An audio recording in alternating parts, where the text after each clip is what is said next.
So hello dear students, welcome to my channel gateway for engineers. आज की class में हम बात करेंगे कुछ और कॉन्सेप्ट्स की, जिससे कि आपको shear force diagram and bending moment diagram के क्वेश्चंस को सॉल्व करने में shear force diagram, bending moment diagram में और ज्यादा हेल्प मिलेगी। So the next concept is effect of couple. Next concept is effect of couple. Now देखिए, अब कपल का क्या इफेक्ट हो रहा है, व्हाट इज अ कपल। पहले तो ये डिस्कस करते हैं कपल क्या होता है। Now couple is nothing but two equal forces which are separated by a distance. ठीक है, कपल क्या है, दो फोर्सेस है। अगर दो फोर्सेस को आप कोई डिस्टेंस से सेपरेट कर देते हैं तो उसको क्या बोलते हैं, हम उसको बोलते हैं couple. But there is a condition कि वो जो दो फोर्सेस है वो किसी एक प्लेन में ही होने चाहिए। So two equal and opposite forces when separated by a distance, then that form a couple. जब दो equal and opposite forces को आप कोई डिस्टेंस पे सेपरेटेड रहते हैं तो उसे हम क्या बोलते हैं, उसे हम बोलते हैं कपल। नाउ ये जो दो इक्वल एंड ऑपोजिट फोर्सेस है ये क्या होना चाहिए, ये एक प्लेन में ही होना चाहिए। ठीक है, सो एक एग्जांपल देखते हैं। So suppose I am taking a cantilever beam like this. So this is a cantilever beam, and this cantilever beam is having a couple like this. So this is P4, this is also, and this distance is small a, this is small a, this is L.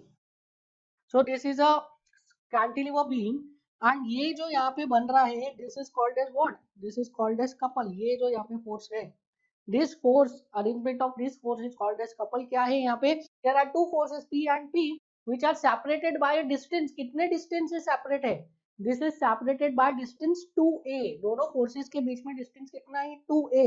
so अगर इसका हम effect देखेंगे, इसका अगर हम effect देखेंगे, so this is equivalent to, so this will be equivalent to a pure moment। ये क्या देगा आपको, ये देगा pure moment। so this is called as pure bending। सो ये जो कपल आपको दिख रहा है, ये कपल, इस कपल का इफेक्ट क्या है, इस कपल का इफेक्ट है ये, that is a pure bending. So ये जो अरेंजमेंट है, ये अरेंजमेंट आपको अगर कहीं पे दिखता है इस टाइप का अरेंजमेंट लोडिंग का, सो ये लोडिंग अरेंजमेंट क्या देगा, ये लोडिंग अरेंजमेंट प्योर बेंडिंग देगा, प्योर मोमेंट देगा। ठीक है, विदाउट एनी एक्चुअल फोर्स। अब देखिए दूसरा टाइप का कपल देखिए,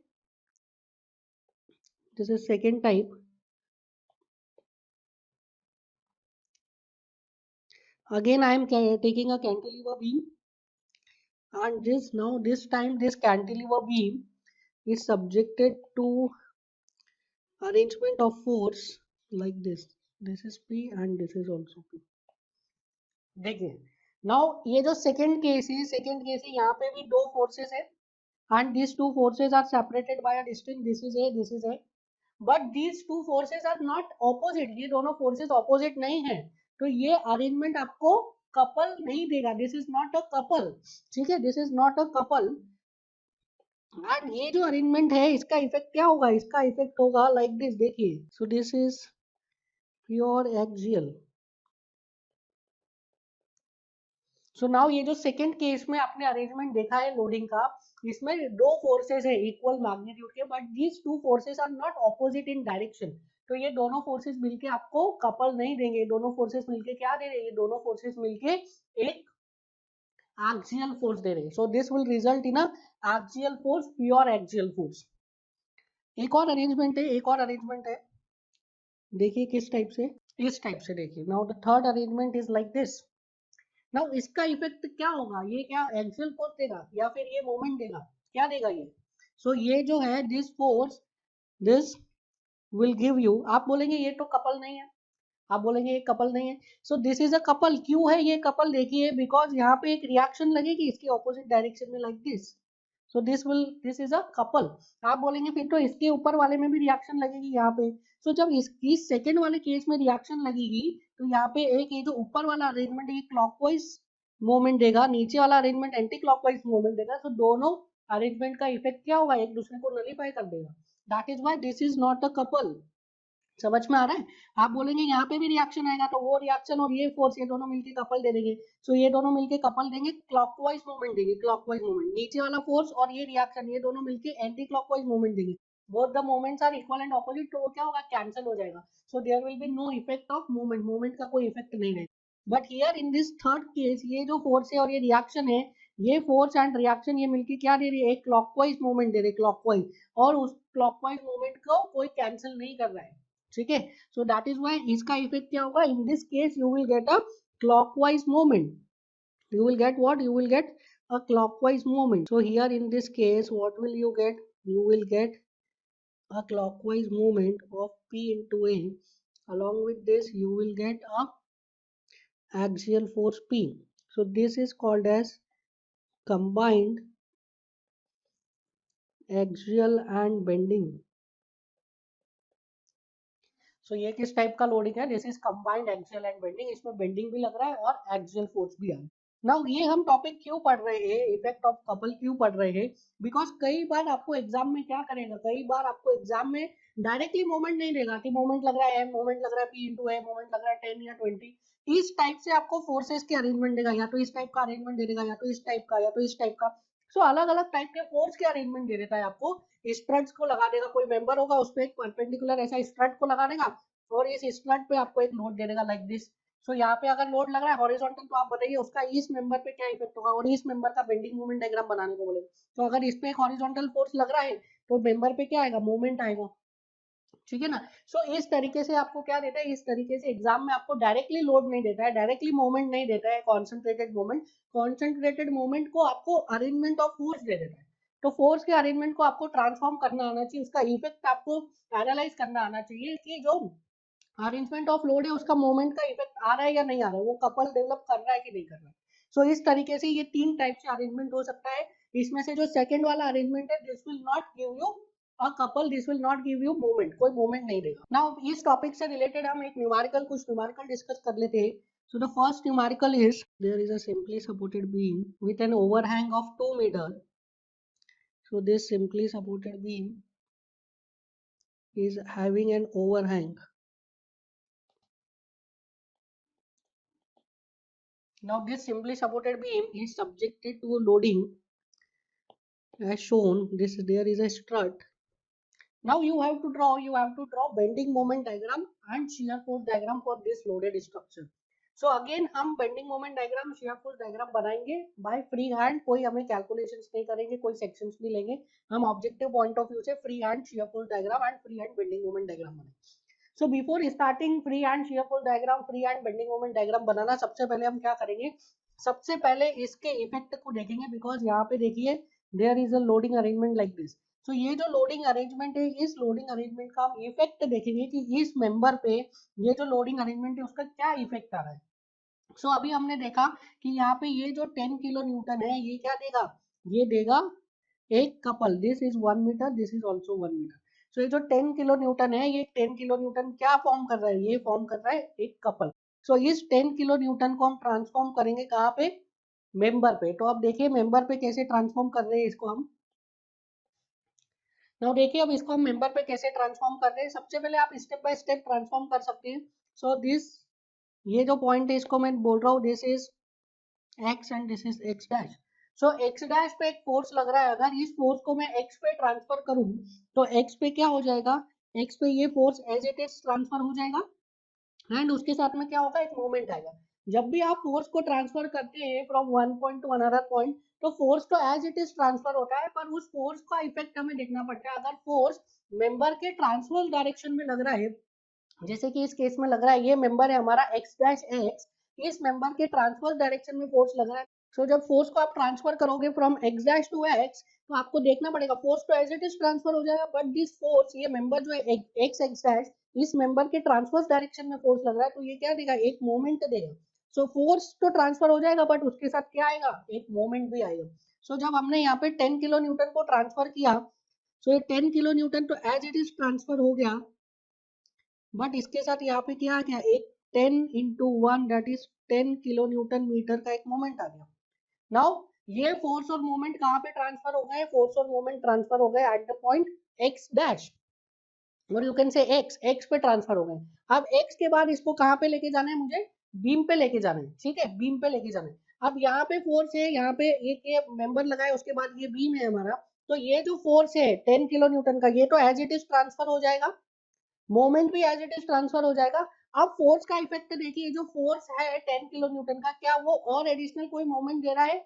यू विल से नो। तो दैट मीन्स अगर मैं बी पे ट्रांसफर करूं तो बी पे क्या क्या ट्रांसफर होगा? सो बी पे एक 10 किलो न्यूटन का फोर्स ट्रांसफर होगा, like this is 10 kilo newton. उसके साथ में एक मोमेंट ट्रांसफर होगा, that is of 10 kilo newton metre. यहाँ पे आपको डायरेक्शन भी देखना बहुत जरूरी है कि 10 किलो न्यूटन मीटर का मूवमेंट जो है वो क्लॉकवाइज लग रहा है या एंटी क्लॉकवाइज लग रहा है। So here it is of clockwise nature. So यहाँ पे this is, I will write, this is 2 metre, this is 1 metre, 1 metre, 2 metre and 2 metre. इसका इंटेंसिटी है 3 किलो न्यूटन पर मीटर। नाउ ये जो है, जो हमारा कपल लग रहा था, जो लोडिंग का अरेंजमेंट था, उसका हमने इफेक्ट देख लिया है कि मेंबर पे क्या इफेक्ट हो रहा है। Now we will draw its shear force diagram and bending moment diagram. So बनाइए shear force diagram, bending moment diagram. So सबसे पहले हम क्या एनालाइज करते थे? हम सबसे पहले एनालाइज करते थे रिएक्शंस। सो रिएक्शंस देखिए,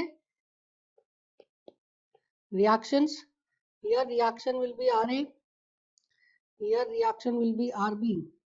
नाउ इसमें स्टूडेंट्स को कई बार ये कंफ्यूजन होता है कि इसमें हॉरिजॉन्टल फोर्स क्यों नहीं आ रहा है, because there is no external horizontal force, कोई एक्सटर्नल हॉरिजॉन्टल फोर्स है ही नहीं। एंड ये जो मेंबर है हमारा A B C D E, this member is perfectly horizontal, इसमें कोई इंक्लाइन या वर्टिकल मेंबर्स नहीं है। दैट मीन्स इसमें कोई हॉरिजॉन्टल रिएक्शन नहीं आएगा। सो अब हम सबसे पहले क्या एनालाइज करते थे? रिएक्शंस लगाने के बाद सबसे पहले एनालाइज करते थे क्या ये स्ट्रक्चर सिमेट्रिकल है या नहीं। तो ये सिमेट्रिकल है क्या? No, this is not a symmetrical structure. ये सिमेट्रिकल स्ट्रक्चर नहीं, आप डायरेक्टली रिएक्शंस हाफ हाफ नहीं लिख सकते। So this is not a symmetrical structure, that means ऐसा जरूरी नहीं है कि दोनों रिएक्शन जो है वो बराबर ही हो। So we have to calculate the reactions by using equation of static equilibrium. तो स्टैटिक इक्विलिब्रियम की इक्वेशन यूज कीजिए, क्या है? I will use sigma Fy is equals to 0. So summation of all the forces in vertical direction is 0. देखिए कौन कौन से forces लग रहे हैं। सबसे पहला आर ए पॉजिटिव है क्योंकि अपवर्ड लग रहा है, दूसरा आर बी भी पॉजिटिव है क्योंकि अपवर्ड लग रहा है, तीसरा 10 किलो न्यूटन ये डाउनवर्ड लग रहा है, और उसके बाद एक यूडीएल लग रहा है 3 किलो न्यूटन का, कितनी लेंथ में? 4 मीटर की लेंथ में। This is equals to how much? 0। So I can write R A plus R B 10 plus 12, that is 22. Ra plus Rb is equals to 22. Now I can apply another equation of static equilibrium, that is summation of all the moments about z axis at point A is equals to 0. Point A पर क्यों लिख रहा हूं मैं? क्योंकि point A पर लिखने से क्या होता है, एक रिएक्शन एक अननोन बारिश हो जाता है, that is Ra। आप point B के अबाउट भी लिख सकते हैं, there is no issue. So sigma mz about point A लिखिए आप। तो सबसे पहले देखिए यहाँ पे ये जो आरबी है, ये आरबी कैसा देगा? एंटी क्लॉकवाइज मूवमेंट देगा। So I will write minus of RB into ये लेंथ कितनी है? This length is 2 plus 2 4 plus 2 6। So minus RB into 6, क्योंकि एंटी क्लॉकवाइज मूवमेंट दे रहा है। फिर ये 10 किलो न्यूटन मीटर का there is a clockwise movement, so I will write plus 10। फिर ये जो 10 किलो न्यूटन मीटर का लोड लग रहा है, 10 किलो न्यूटन का लोड लग रहा है, ये क्या देगा? ये भी अगेन क्लॉकवाइज मोमेंट देगा ए पॉइंट के about. So I will write plus 10 into 2। Then ये जो यूडीएल लग रहा है, यूनिफॉर्मली डिस्ट्रीब्यूटेड लोड, ये यूनिफॉर्मली डिस्ट्रीब्यूटेड लोड भी क्या करेगा? ये भी क्लॉकवाइज ही मोमेंट देगा ए के about. So I will write plus 3 into 4, ये तो हो गया टोटल लोड। और ये टोटल लोड कहाँ पे एक्ट करेगा? 3 इंटू 4 यूडीएल। सो ये 12 किलो न्यूटन का जो यूडीएल लग रहा है 3 इंटू 4, तो टोटल लोड हो गया 12 किलो न्यूटन। ये कहाँ पे लगेगा? इस पोर्शन के सेंटर पे, मतलब ये 4 मीटर है तो 4 मीटर के सेंटर पे, मतलब यहाँ पे। तो यहाँ का डिस्टेंस जो है ए पॉइंट से कितना दूर है? This distance is 2 plus 2 4 plus 2 6। So 3 into 4 into 6. This is equals to 0. So from here you can calculate value of RB. It is equals to 10 plus 20 plus 3 4s are 12, 12 6 are 9, 12 6 are 72. So 72 divided by 6, कितना आ गया RB की value? So the value of RB is coming out to be how much? The value of RB is coming out to be 17 kilonewton. So total load कितना है? Total load is 22 kilo newton. अभी हमने देखा R A plus R B is equal to 22। So R A की value कितनी हो जाएगी? 22 minus 17 that is 5 kilo newton. So यहाँ से हमें क्या मिल गया? यहाँ से हमें आर बी की वैल्यू मिल गई और यहाँ से हमें आर ए की वैल्यू भी मिल गई। सो यहाँ पे डिनोट कर दीजिए आर बी और आर ए की वैल्यू। आर ए कितना आ रहा है? 5 किलो न्यूटन, आर बी आ रहा है 17 किलो न्यूटन। ठीक है, now we will start making its shear force diagram। और shear force diagram हम डायरेक्टली बनाएंगे, will not use any equation any sections. ठीक है, डायरेक्टली बना लेंगे। हमने देखा है अभी कि कैसे free hand shear force diagram बनाते हैं, कैसे free hand bending moment diagram बनाते हैं। So we will always start from left. हमेशा कहाँ से स्टार्ट करेंगे? हमेशा लेफ्ट से स्टार्ट करेंगे। सो जब हम लेफ्ट से स्टार्ट कर रहे हैं तो सबसे पहला फोर्स कौन सा आ रहा है लेफ्ट में? The first force is R A. So सबसे पहला फोर्स आ रहा है आर ए। अब आर ए को एनालाइज करिए। आर ए के बाजू में एक आप सेक्शन ले लीजिए। ये सेक्शन पे आर ए क्या करेगा? पॉजिटिव शियर फोर्स देगा या negative shear force? Positive shear force वो शियर फोर्स होता है जो मेंबर को क्लॉकवाइज रोटेट करे। तो ये आर ए जो है इस सेक्शन वाले मेंबर को क्लॉकवाइज रोटेट कर रहा है कि नहीं? यस, ये क्लॉकवाइज रोटेट कर रहा है। That means R A will be positive. ठीक है, R A will be positive. अब देखिए हमने ये पढ़ा था कि जहां पर भी मेंबर में कॉन्सेंट्रेटेड लोड लगता है, पॉइंट लोड लगता है, वहां पे क्या होता है? शियर फोर्स डायग्राम में जंप आता है। सिंस आर ए पॉजिटिव है तो जंप कहाँ आएगा? पॉजिटिव डायरेक्शन में। इसको एक और तरीके से एनालाइज किया था कि अगर आप मेरे साइन कन्वेंशन यूज कर रहे हैं तो अगर आर ए अपवर्ड है तो जंप भी कहाँ आएगा? अपवर्ड। कितना वैल्यू होता है जंप का? मैग्नीट्यूड ऑफ लोड के बराबर। सो शियर फोर्स बनाएंगे हम यहाँ पे। पॉइंट ए पर एक कॉन्सेंट्रेटेड लोड है तो पॉइंट ए पर जंप आएगा। लोड अपवर्ड लग रहा है तो जंप भी कहाँ पे आएगा? अपवर्ड। सो ये आ गया jump. This value is 5। Now A to B में क्या कोई लोड है? नहीं, ए टू बी में देयर इज नो लोड, मतलब degree of load is not defined. Degree of loading is not defined. तो शियर फोर्स का डिग्री कितना हो जाएगा? 0। 0 डिग्री मतलब horizontal line. So in the portion A B shear force will be horizontal, degree 0।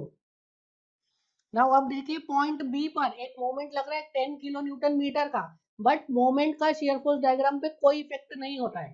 ठीक है, तो ये जो 10 किलो न्यूटन मीटर का मोमेंट लग रहा है this will not give any effect on shear force diagram. तो शियर फोर्स डायग्राम पे किसका इफेक्ट होता है? ओनली ट्रांसवर्स लोड का। तो क्या बी पॉइंट पे कोई ट्रांसवर्स लोड लग रहा है? कोई कॉन्सेंट्रेटेड लोड लग रहा है? यस, बी पॉइंट पर एक कॉन्सेंट्रेटेड लोड लग रहा है। बी पॉइंट पे जो कॉन्सेंट्रेटेड लोड लग रहा है वो अपवर्ड है या डाउनवर्ड है? वो डाउनवर्ड है।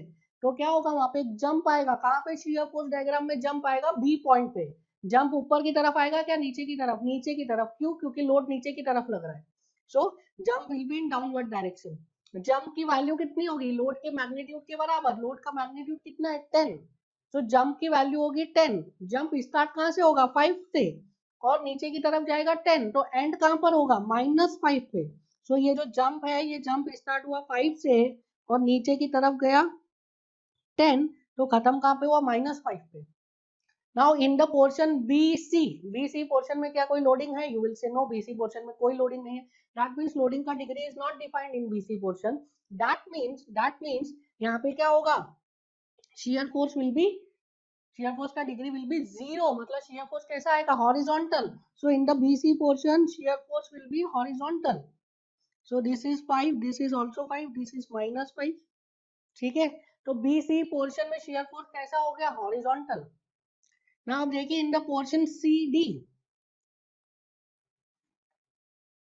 In the portion C D, C D portion में देखिए, सी डी पोर्शन में लोडिंग का डिग्री कितना है? लोडिंग का डिग्री 0, तो शियर फोर्स का डिग्री कितना होगा? 1। ठीक है, लोडिंग का डिग्री 0 है तो शियर फोर्स का डिग्री कितना होगा? 1। मतलब शियर फोर्स कैसा बनेगा? Triangular. Shear force will B triangular. Triangular बनेगा तो उसका स्लोप राइजिंग होगा या स्लोप फॉलिंग होगा? राइजिंग स्लोप होगा कि फॉलिंग स्लोप होगा? ट्रायंगुलर तो बन रहा है पर स्लोप कैसा है? राइजिंग है कि फॉलिंग है? तो स्लोप विल बी फॉलिंग। क्यों स्लोप फॉलिंग होगा? क्योंकि यूडीएल कहाँ लग रहा है? नीचे। हमें पता है minus of ds by dx is equal to w, that is negative slope of shear force diagram represents downward load intensity. तो यहाँ पे लोड कैसा लग रहा है? डाउनवर्ड। तो स्लोप कैसा आएगा? Negative. So negative slope of shear force diagram represents downward load intensity. So यहाँ पे लोड नीचे लग रहा है तो शियर फोर्स डायग्राम का स्लोप क्या होगा? Negative. So this will be like this. Now value कितनी होगी? वैल्यू कितनी होगी? सो यहाँ पे टोटल फोर्स कितना आ गया in the portion C D? That is 3 × 2 6। 3 into 2 6 और 5 पहले से है तो 6 प्लस 5 11। तो यहाँ पे इस पोर्शन में टोटल लोड कितना लग गया आपका 6 और 5 किलो न्यूटन पहले ही नेगेटिव में था और 6 किलो न्यूटन नेगेटिव में चला गया तो कहाँ पे आ गया -11। आपको नहीं समझ में आता है तो you can calculate shear force at this section. इस सेक्शन पे लेफ्ट वाले में आप शियर फोर्स कैलकुलेट कर सकते हो। तो इस पोर्शन में लेफ्ट वाली साइड से आप शियर फोर्स कैलकुलेट करिए +5 -10 इज -5 फिर -3 इंटू 2 6 सो -5 -6 इज -11। अब देखिए पॉइंट डी पे कोई कॉन्सेंट्रेटेड लोड आ रहा है क्या? पॉइंट डी पे अब देखिए मैंने यहाँ पे रिएक्शन आर बी लिख दिया है गलती से तो उससे कोई कंफ्यूज होने की जरूरत नहीं है। आर बी रिएक्शन लिखा है वो जस्ट नॉमेनक्लेचर है, उसको आप समझिए आर डी। आप अपने नोट्स में आर डी लिखिएगा, ठीक है, उससे कंफ्यूज होने की जरूरत नहीं है। That is just a nomenclature. यहाँ पे रिएक्शन लग रहा है, ठीक है, उस पॉइंट पे। सो आप देखिए पॉइंट डी पे कोई वर्टिकल फोर्स लग रहा है क्या? You will say yes, point D पर एक फोर्स लग रहा है, concentrated force. So point D पर कॉन्सेंट्रेटेड फोर्स लग रहा है, उसकी वैल्यू कितनी है? The value of concentrated force load is 17। कहाँ पे लग रहा है? अपवर्ड। तो शियर फोर्स डायग्राम में क्या होगा? जंप आएगा। जंप किस तरफ पे आएगा? अपवर्ड जंप आएगा। और उस जंप की वैल्यू कितनी होगी? 17। जंप कहाँ से स्टार्ट होगा? जंप स्टार्ट होगा -11 से। कहाँ पे जाएगा? ऊपर की तरफ 17। तो -11 से स्टार्ट हुआ और जंप आया 17 का, तो खत्म कहाँ पे होगा? प्लस +6, ठीक है। तो -11 प्लस 17 तो +6, तो ये खत्म होगा +6 पर। तो ये जंप आ गया। नाउ आप देखिए in the portion B E, B E portion को देखिए आप। बीई पोर्शन में शियर फोर्स का डिग्री, सॉरी लोडिंग का डिग्री कितना है? 0। तो शियर फोर्स का कितना होगा? 1। मतलब शियर फोर्स कैसा होगा? ट्रायंगुलर। ट्रायंगुलर होगा तो स्लोप राइजिंग होगा कि फॉलिंग होगा? स्लोप राइजिंग होगा कि फॉलिंग होगा? लोड कहाँ पे लग रहा है? लोड डाउनवर्ड लग रहा है तो स्लोप फॉलिंग होगा। लोड अपवर्ड लगेगा तो स्लोप राइजिंग होगा। कैसे? Negative slope of shear force diagram will give you what? Negative slope of shear force diagram will give you downward load intensity. So load intensity downward है तो slope भी क्या होगा? Negative, मतलब फॉलिंग स्लोप होगा, falling slope. सो यहाँ पे क्या आएगा? Slope falling. यहाँ पे वैल्यू कितनी है शियर फोर्स की? It is +6। Shear force is +6 और यहाँ पे देखिए स्लोप आ गया फॉलिंग। और नीचे की तरफ जाएंगे तो कितना शियर फोर्स रिड्यूस होगा? शियर फोर्स रिड्यूस होगा 3 इंटू 2 दैट इज 6। तो 6 - 6 is 0। This will close at E. So हमारा शियर फोर्स डायग्राम क्लोज हो गया। That means the shear force diagram is correct. This is positive, this is negative, this is positive. आपको इसकी बहुत practice करनी है, आपको इसकी अच्छे से प्रैक्टिस करनी है क्योंकि डायरेक्टली आप बना सकते हैं shear force diagram free hand, ठीक है। ये बहुत इंपॉर्टेंट हो जाता है आपकी एग्जाम के लिए। नाउ नेक्स्ट बनाते हैं हम बेंडिंग मोमेंट डायग्राम। तो सबसे पहले क्या करेंगे? सबसे पहले 0 0 एक्सिस बना लेते हैं। सो this is 0 0 axis, this was also 0 0 axis, this was for shear force diagram. Now we are making it for bending moment. So अब बेंडिंग मोमेंट स्टार्ट करते हैं। क्या पॉइंट ए पर कोई कॉन्सेंट्रेटेड मोमेंट आ रहा है? नहीं, पॉइंट ए पर कोई कॉन्सेंट्रेटेड मोमेंट नहीं आ रहा है। तो क्या पॉइंट ए पर कोई जंप आएगा बेंडिंग मोमेंट डायग्राम में? नहीं, पॉइंट ए पर कोई जंप नहीं आएगा बेंडिंग मोमेंट डायग्राम। सो बेंडिंग मोमेंट डायग्राम कहाँ से स्टार्ट होगा? 0 से स्टार्ट होगा। पॉइंट ए पर बेंडिंग मोमेंट डायग्राम 0 से स्टार्ट होगा। अब देखिए in the portion A B shear force diagram का डिग्री कितना है? In the portion A B shear force diagram का डिग्री है 0। तो बेंडिंग मोमेंट का डिग्री क्या आएगा? 1। दैट मींस बेंडिंग मोमेंट क्या होगा? ट्रायंगुलर। अब बेंडिंग मोमेंट ट्रायंगुलर है, राइजिंग स्लोप देगा या फॉलिंग स्लोप देगा? हमें पता है the slope of bending moment diagram will give you what? Shear force. तो ए बी पोर्शन में देखिए, ए बी पोर्शन में शियर फोर्स पॉजिटिव है या नेगेटिव है? शियर फोर्स पॉजिटिव है। That means bending moment diagram का स्लोप क्या होगा? Positive. That means rising slope. Rising slope आएगा, राइजिंग स्लोप। सो यहाँ पे बेंडिंग मोमेंट डायग्राम का slope will be rising. Value कितनी आ जाएगी पॉइंट बी पे? तो आप वो वैल्यू भी देख सकते हैं। पॉइंट बी पे सेक्शन ले लीजिए, 5 into 2 10, 5 into 2 10 kilo newton positive आ जाएगा, 10 किलो न्यूटन पॉजिटिव, ठीक है। कि और भी एक तरीका एनालाइज करने का, आप इसके बाजू में आर ए के जस्ट पास में जो भी सबसे लेफ्ट मोस्ट फोर्स है उसके पास में आप एक सेक्शन ले लीजिए। सो लेफ्ट मोस्ट फोर्स के पास में एक सेक्शन ले लिया और देखा ये जो फोर्स है ये सैग कर रहा है कि ऑफ कर रहा है? आपने देखा ये सैगिंग दे रहा है। तो अगर सैगिंग दे रहा है दैट मींस स्लोप कैसा आएगा? Slope will be rising, rising slope आएगा, ठीक है। तो पॉइंट बी पर कितना हो गया?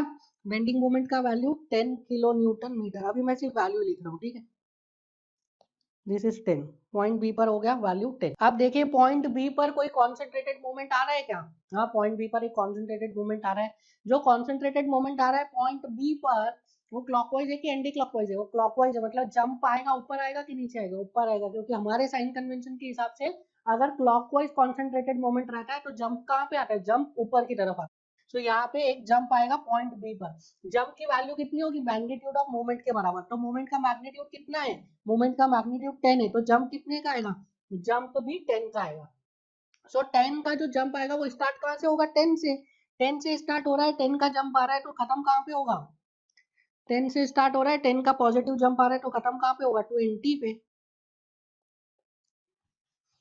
ठीक है। नाउ अब देखिए in the portion BC, BC portion में देखिए आप, BC पोर्शन में क्या शेयर फोर्स का लोड, शेयर फोर्स का डिग्री क्या है? तो शेयर फोर्स का degree will be 0 in the portion BC। यहाँ पे देखिए ये इस पोर्शन में शेयर फोर्स का degree is 0। So bending moment का डिग्री कितना हो जाएगा? बेंडिंग मोमेंट का डिग्री विल बी 1। अब 1 डिग्री है तो बेंडिंग मोमेंट में राइजिंग स्लोप आएगा कि फॉलिंग स्लोप आएगा?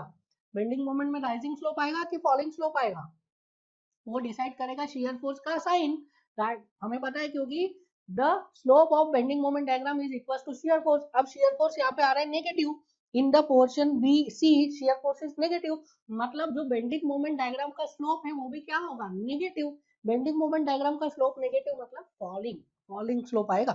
सो यहाँ पे point in the portion BC bending moment का स्लोप कैसा आ जाएगा? फॉलिंग स्लोप आ जाएगा। सो स्लोप आ गया फॉलिंग। वैल्यू कितनी आएगी आप कैलकुलेट कर लीजिए। सेक्शन C पे वैल्यू, ये सेक्शन पे वैल्यू कैलकुलेट कर लीजिए। तो जो RB है 5 किलो न्यूटन इंटू 4, ये 20 का क्या देगा? RB इज 5 इंटू 4, ये 20 का देगा सैगिंग। सो 20 का सैगिंग प्लस ये जो 10 किलो न्यूटन है ये भी क्या देगा? ये क्लॉकवाइज घुमाएगा तो 10 किलो न्यूटन भी सैगिंग देगा। तो सैगिंग कितना हो गया? 30। फिर दूसरा ये जो 10 किलो न्यूटन का पॉइंट लोड लग रहा है ये क्या देगा? 10 किलो न्यूटन का जो पॉइंट लोड लग रहा है ये देगा हॉगिंग। ये जो 10 किलो न्यूटन का पॉइंट लोड लग रहा है ये सेक्शन C पे क्या देगा? हॉगिंग देगा। सो प्लस में 30 आ गया, ये 5 into 4, 20 plus 10 that is plus का 30, और ये 10 kilo Newton into 2, 20 kilo Newton कैसे आएगा? माइनस का, क्योंकि हॉगिंग दे रहा है। सो प्लस 30 माइनस 20 नेट कितना हो गया? यहाँ पे net is 10। So the value of bending moment is 10। ठीक है, पॉइंट C पर बेंडिंग मोमेंट कितना हो गया? 10। नाउ अब देखिए पॉइंट C पर बेंडिंग मोमेंट 10 आ गया है। अब इसके बाद देखिए आप इन the portion CD, in the portion CD share force का डिग्री कितना है? 1। सो बेंडिंग मोमेंट का डिग्री कितना आएगा? 2। So in the portion CD, bending moment diagram will be parabola. ठीक है, so bending moment diagram कैसा आएगा? पैराबोला आएगा। Now अब ये पैराबोला बनाने से पहले हमें क्या चाहिए? पॉइंट B पर मोमेंट चाहिए। पॉइंट B पर मोमेंट चाहिए, क्योंकि पैराबोला का स्टार्टिंग पॉइंट तो पता है +10 है, पर पैराबोला का एंडिंग पॉइंट हमें नहीं पता है। सो एंडिंग पॉइंट के लिए हमें क्या चाहिए? Point B, sorry point D पर मोमेंट चाहिए। पॉइंट D पर मोमेंट। सो पॉइंट D पे मोमेंट आप कैसे निकाल सकते हैं? Bending moment at any section is equals to algebraic sum of all the moments either to the left और to the right of that section. देखिए यहाँ पे मैं आपको एक चीज बता देता हूँ। Bending moment at any section is equals to algebraic sum of all the moments either to the left of that section और to the right of that section is equals to bending moment at that section. ये बिल्कुल correct definition है, but इस definition में there is one, क्या बोलते हैं, there is one fault. क्या फॉल्ट है? ये डेफिनेशन तभी करेक्ट है जब जब उस पॉइंट पर, जिस पॉइंट पे आप बेंडिंग मोमेंट कैलकुलेट कर रहे हो वहां पे कोई कॉन्सेंट्रेटेड मोमेंट नहीं लगा। सिमिलरली शेयर फोर्स का जो डेफिनेशन है that shear force at any section is equals to algebraic sum of all the transverse forces either to the left of that section और to the right of that section. ये definition तभी valid है जब उस section पर कोई transverse force नहीं लगा। देखिए मैं आपको बता देता हूँ, जब हमको डी पॉइंट पे शेयर फोर्स कैलकुलेट करना था तो हम या तो राइट या तो लेफ्ट का नहीं कर सकते हैं। हमें डी पॉइंट पे अगर इन the portion CD shear force करना है तो लेफ्ट से ही करना पड़ेगा। इन the portion DE shear force चाहिए तो राइट से ही कंसिडर करना पड़ेगा, क्योंकि डी पोर्शन में डी पॉइंट पे दो शेयर फोर्स की वैल्यू है, एक लेफ्ट में एक राइट में। सो एक सेक्शन बनाया D में तो उसके लेफ्ट में शेयर फोर्स अलग है, राइट में शेयर फोर्स अलग है। क्यों? क्योंकि उस पॉइंट पे क्या लग रहा है? उस पॉइंट पे एक ट्रांसवर्स फोर्स लग रहा है।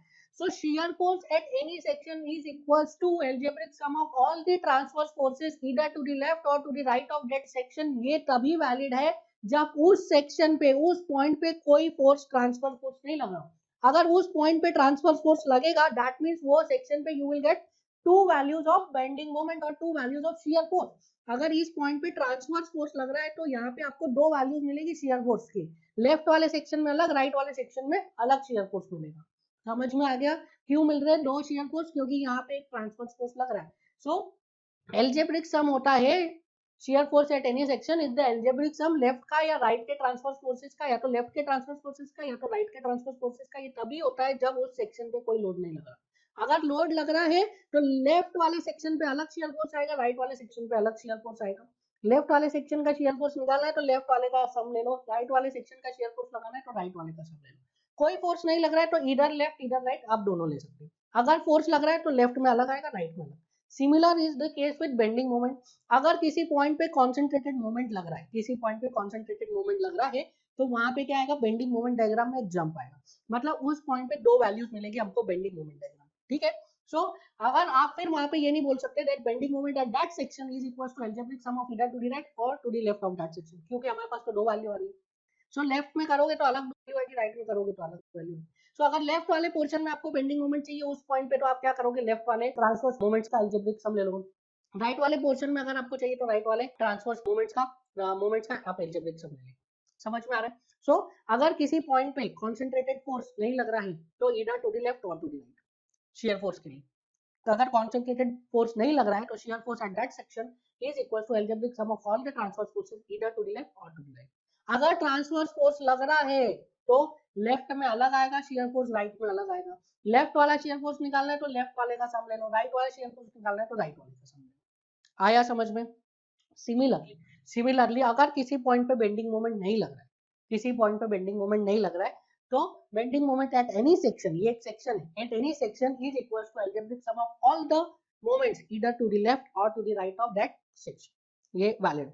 बट अगर उस सेक्शन पे मोमेंट लग रहा है तो वहां पे क्या होगा, there will be two values of bending. आपको लेफ्ट वाला पोर्शन का बेंडिंग मोमेंट चाहिए तो लेफ्ट वाले का अलजेब्रिक सम ले लो ऑल द मोमेंट्स का। राइट वाला आपको अगर बेंडिंग मोमेंट चाहिए तो आप अलजेब्रिक सम ले लो all the moments in the right direction. समझ में आ गया? सो अब ये देखिए यहाँ पे जब हमने यहाँ इसको कोरिलेट करते हैं, यहाँ पे जब हमने पॉइंट डी पर जब शियर फोर्स निकाला था तो हमने लेफ्ट वाले का सम लिया था, जबकि हम राइट वाले का ले सकते थे। राइट में तो एक ही फोर्स है यूडीएल, तो राइट वाले का ले सकते थे, मेरे लिए इजी हो जाता था सॉल्व करना। पर फिर भी मैंने लेफ्ट वाला लिया। क्यों लिया? क्योंकि पॉइंट डी पर there is a concentrated load. Point D पर भी कॉन्सेंट्रेटेड लोड लग रहा है जिसकी वजह से इस पॉइंट के जस्ट लेफ्ट में कुछ और शियर फोर्स आएगा, जस्ट राइट में कुछ और शियर फोर्स आएगा। सो अगर जस्ट लेफ्ट में मुझे शियर फोर्स निकालना है तो मुझे लेफ्ट वाला ही लेना पड़ेगा, जस्ट राइट में निकालना है तो राइट वाला ही लेना पड़ेगा। आई कैन नॉट डू इधर टू द लेफ्ट और टू द राइट। क्यों नहीं कर सकते? क्योंकि यहाँ पे कॉन्सेंट्रेटेड लोड लग रहा है। समझ में आया? सिमिलरली अगर यहाँ पे कोई मोमेंट लगता तो भी मैं इधर टू द लेफ्ट और टू द राइट नहीं लिख सकता। अब यहाँ पे देखिए in this bending moment diagram जो बना रहा हूँ मैं अभी, मुझे बेंडिंग मोमेंट डायग्राम बनाना है और मुझे पॉइंट डी पर क्या चाहिए, पॉइंट डी पर मोमेंट की वैल्यू चाहिए। तो आई कैन राइट इधर टू द लेफ्ट और टू द राइट। क्यों? क्योंकि पॉइंट डी पर कोई मोमेंट नहीं आ रहा। अगर पॉइंट डी पर मोमेंट आता तो आई कैन नॉट राइट इधर टू द लेफ्ट और टू द राइट।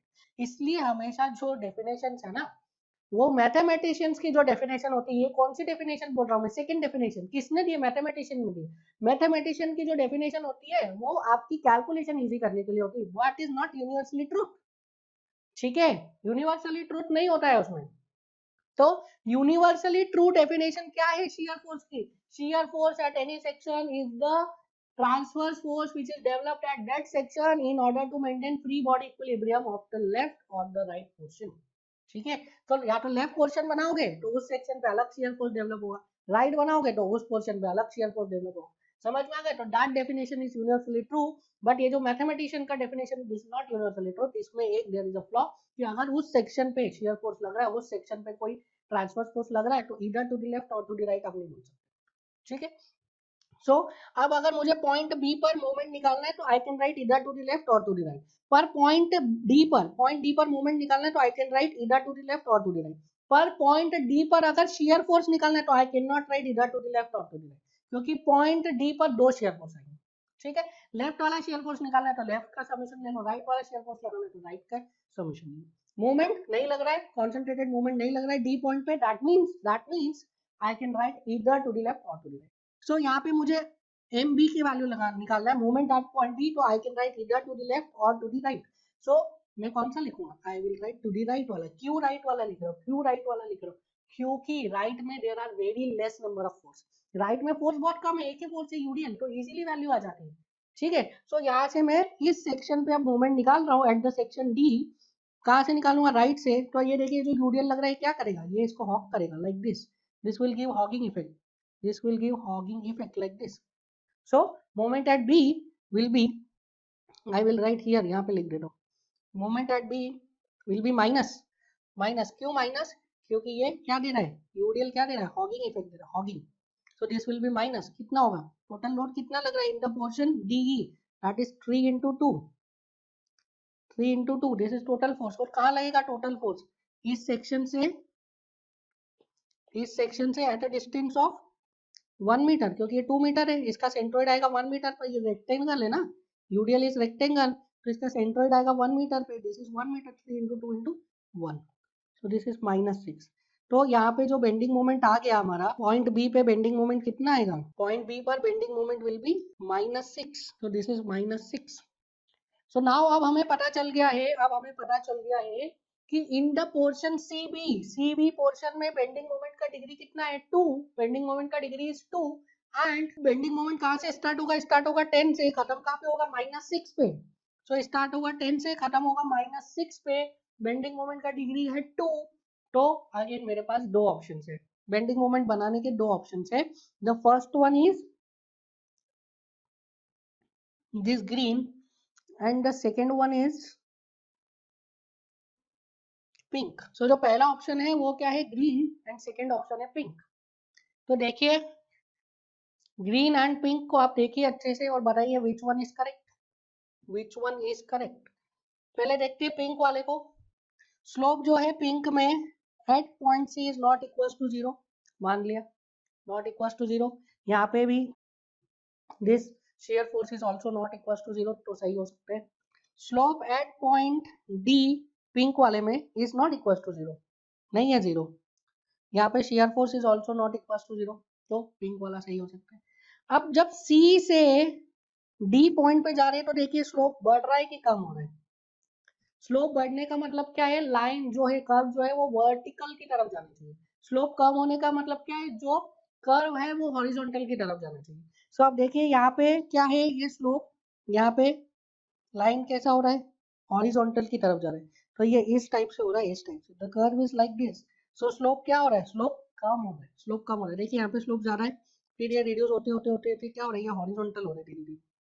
ठीक है, सो यहाँ पे क्या हो रहा है, स्लोप कम हो रहा है, स्लोप कम हो रहा है, बट शियर फोर्स क्या जा रहा है, शियर फोर्स की वैल्यू बढ़ रही है from 5 to 11, shear force is increasing. ठीक है, 5 से 11 में जा रहा है shear force is increasing from 5 to 11। सो यहाँ पे क्या हो रहा है, शियर फोर्स बढ़ रहा है, बट यहाँ पे बेंडिंग मोमेंट डायग्राम का जो स्लोप है वो रिड्यूस हो रहा है लाइक दिस, हॉरिजॉन्टल हो रहा है। तो this pink is wrong, pink वाला जो है वो गलत है, रॉन्ग। ग्रीन वाला देखते हैं। ग्रीन वाला पॉइंट सी पर स्लोप कितना है, पॉइंट सी पर स्लोप नॉन जीरो है, यहाँ पे शेयर फोर्स भी नॉट जीरो है। पॉइंट डी पर स्लोप कितना है, पॉइंट डी पर स्लोप नॉट इक्वल टू 0, यहाँ पे शेयर फोर्स भी नॉट इक्वल टू 0 है। अब देखिए स्लोप पॉइंट बी से पॉइंट सी से पॉइंट डी पर जाने में स्लोप बढ़ रहा है या कम हो रहा है। सो ये पॉइंट सी से पॉइंट डी पर गए, पॉइंट सी से पॉइंट डी पर गए तो स्लोप बढ़ रहा है या कम हो रहा है, पहले फ्लैट था, पहले फ्लैट था, अब क्या हो रहा है, वर्टिकल हो रहा है। सो हॉरिजॉन्टल से जा रहा है वर्टिकल की तरफ, मतलब स्लोप बढ़ रहा है, हॉरिजॉन्टल से जा रहा है वर्टिकल की तरफ तो स्लोप बढ़ रहा है। सो यहाँ पे देखिए स्लोप कम है, यहाँ पे देखिए स्लोप ज्यादा है, यहाँ पे और ज्यादा है, ठीक है, ये स्लोप बढ़ रहा है। पॉइंट सी से मैं गया पॉइंट डी की तरफ तो क्या हुआ, स्लोप बढ़ा, और यहाँ पे शियर फोर्स भी बढ़ रहा है, that means this green is correct, this green is correct, green correct है। नाउ आप देखिए एट द पॉइंट डी क्या कोई कॉन्सेंट्रेटेड मोमेंट लग रहा है, नहीं, कोई कॉन्सेंट्रेटेड मोमेंट नहीं लग रहा है, तो कोई जंप नहीं आने वाला है। ठीक है, कोई जंप नहीं आने वाला है। In the portion DE portion में देखिए लोडिंग कैसा है, लोडिंग इज यूडीएल, तो शियर फोर्स आ गया अब डिग्री 1, शियर फोर्स 1 डिग्री का है, तो बेंडिंग मोमेंट कितना डिग्री का होगा, 2। सो यहाँ पे in the portion DE, in the portion DE shear force का डिग्री कितना है 1, तो बेंडिंग मोमेंट का डिग्री कितना आएगा 2। सो यहाँ पे जो लास्ट वाला पोर्शन बचा है इसमें बेंडिंग मोमेंट का डिग्री आएगा 2। हमें पता है स्टार्ट होगा -6 से एंड होगा कहाँ पे, 0 पे, क्योंकि shear force diagram and bending moment diagram हमेशा क्लोज्ड होते हैं। सो यहाँ पे देखिए Again I am having two options, one is this, other is this. So parabolic variation बना रहा है बेंडिंग मोमेंट का, तो हमारे पास अगेन दो ऑप्शन है, एक ग्रीन है दूसरा पिंक है। तो बताइए कौन सा सही है। अब आपको सब पता है, कई बार एनालाइज करिए, ग्रीन सही है या पिंक सही है। सो एक बार और देख लेते हैं, यहाँ पे देखिए at the portion D point पे देखिए, डी पॉइंट पे एक बार पॉइंट्स लिख देता हूँ, A B C D E. D point पे देखिए, डी पॉइंट पे पिंक वाले कर्व को अगर आप फॉलो कर रहे हैं तो डी पॉइंट पे देखिए, क्या डी पॉइंट पे स्लोप जीरो है, you will say yes D point पे स्लोप जीरो है। क्या ई पॉइंट पे स्लोप जीरो है, you will say no E point पे स्लोप जीरो नहीं है। पर यहाँ पे देखिए शियर फोर्स ई पॉइंट पे जीरो है, तो यहाँ पे बेंडिंग मोमेंट का स्लोप क्या होना चाहिए, जीरो होना चाहिए। किसका, पिंक वाले कर्व को देख रहे हैं। सो पिंक वाले कर्व में ई पॉइंट पर स्लोप जीरो नहीं है, बट शियर फोर्स जीरो है, that mean this is wrong. Pink वाले कर्व में ई पॉइंट पर बेंडिंग मोमेंट का स्लोप जीरो नहीं है, बट शियर फोर्स जीरो है। तो शियर फोर्स जीरो है तो बेंडिंग मोमेंट का स्लोप भी जीरो होना चाहिए, स्लोप जीरो नहीं है, that mean that bending moment diagram is wrong. Similarly देखिए at the point D shear force is not zero, but bending moment का स्लोप कितना आ रहा है, zero. At the point D bending moment का slope आ रहा है zero. So bending moment diagram का अगर स्लोप जीरो आ रहा है और शियर फोर्स जीरो नहीं है, that means that bending moment diagram is wrong. अब देखिए ग्रीन वाले को पॉइंट डी पर बेंडिंग मोमेंट डायग्राम का स्लोप कितना है, non zero. Bending moment diagram का स्लोप इज नॉन जीरो। यहाँ पे शियर फोर्स पॉइंट डी पर it is non zero. Point D पर देखिए बेंडिंग मोमेंट का स्लोप क्या है, बेंडिंग मोमेंट का slope is zero. Point D पर shear force is zero, so green वाला इज करेक्ट। सो ये जो आ गया हमारा, क्या आ गया, शियर फोर्स डायग्राम बन के आ गया है विदाउट एनी कैलकुलेशन। मैं फॉर द टाइम बीइंग इसको हटा रहा हूँ ताकि आप प्रॉपरली कॉपी कर लें, ठीक है। So this is our shear force diagram and bending moment diagram. So I hope आपको ये समझ में आया होगा, is not that much difficult. आप इसका अच्छे से प्रैक्टिस करिए, बिकॉज दिस कॉन्सेप्ट आपको बहुत ज्यादा हेल्प करने वाला है आपके लिए। Shear force diagram and bending moment diagram सिर्फ एक गेम रह जाएगा, आपको कुछ करना नहीं है। इजीली आप हर शियर फोर्स डायग्राम, हर बेंडिंग मोमेंट डायग्राम को सॉल्व कर सकते हैं।